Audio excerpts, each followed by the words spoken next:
আজি আমাৰ ঘৰত আহিছে আমাৰ গাঁৱৰ মৰম লগা আইতাগৰাকী। তেওঁৰ হাতত আছে এটা টোপোলা। তেওঁ মোক এই টোপোলাটো দি কৈছে, এয়া লোৱা খোৱা। মই ভাবিলোঁ কিনো আছে এই টোপোলাটোত। খুলি দেখিছোঁ ৰঙা ৰঙা বগৰী আছে। সঁচাকৈ এই নিৰ্ভেজাল মৰমবোৰ মোৰ বহুত আদৰৰ। আপোনালোকে বাৰু এই বগৰীবিধ খাই ভাল পায়নে? মোক জনাবচোন। এতিয়া খাব লৈছোঁ মই কঁঠাল। গোটেইখিনি মই অকলে নাখাওঁ, চিন্তা কৰিব নালাগে বাৰু। এতিয়া এইখিনি খাব আমাৰ ভাইটিহঁতে। কম্পিটিশ্যনো হৈ আছে, দেখিছে নহয় খোৱাৰ লগতে।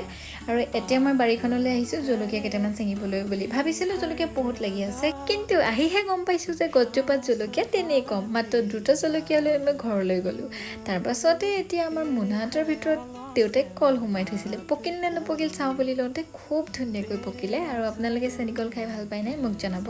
মই কিন্তু ভাল পাওঁ। তাৰে এটা ছিঙি মই খাবলৈ ল'লোঁ। তাৰপাছতে ৰিলছ বনাবৰ কাৰণে ৰেডি হ'লোঁ আমাৰ পুকুৰ লগত। পুকুক আপোনালোকে বহুত দিন দেখা নাছিলে ন।